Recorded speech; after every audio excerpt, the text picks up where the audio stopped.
imagine this. The sky goes dark, the air is heavy, electric, and then, whoosh, the rain comes.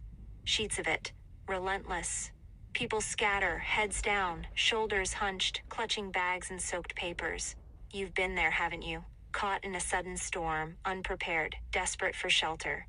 But in the middle of that chaos, one woman stops. She doesn't run.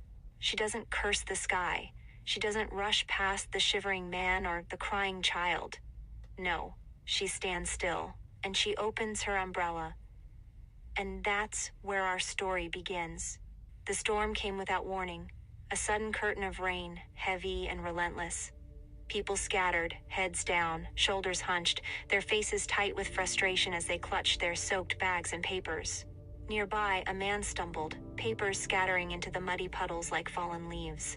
He crouched, shoulders tight, hands trembling as he tried to salvage the soaked pages, muttering curses under his breath. But then, a voice. "Come, stand here so you won't be drenched." A woman stood nearby, holding a wide umbrella. Her voice was calm, steady.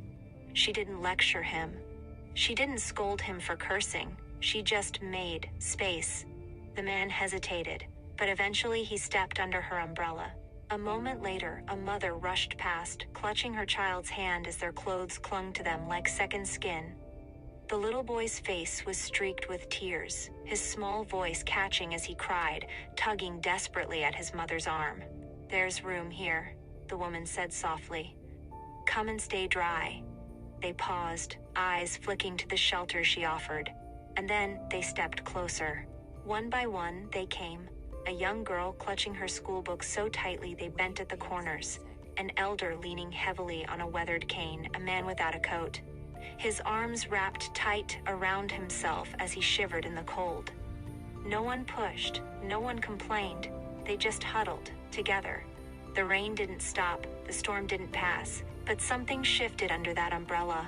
People started talking about the weather, about their wet shoes, about how ridiculous they must all look squished together like this. Someone even laughed. And for a brief moment, strangers became companions. When the rain finally eased, they each stepped back into their separate lives. But they carried something with them. It wasn't just dry clothes. It was the memory of standing together, of finding shelter, not just from the storm, but in each other. This story isn't really about an umbrella, is it? It's about us. It's about choice. When storms hit, literal or metaphorical, do we rush through, heads down, clutching our burdens? Or do we stop, stand still, and make space for someone else? Because here's the truth, storms are unavoidable, but shelter?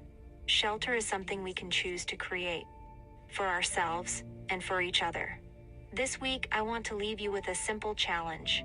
Be the umbrella. When you see someone struggling, someone soaked in their own metaphorical storm, pause. Make space, offer shelter. It doesn't have to be grand. Sometimes shelter looks like a kind word. Sometimes it's as small as a smile. But those small acts, they matter, they linger, and who knows, you might just make someone's storm feel a little less heavy.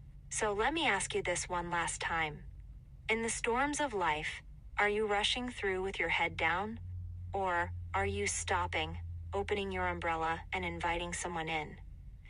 May you always find shelter when storms hit, and may you never hesitate to be someone else's umbrella. Thank you.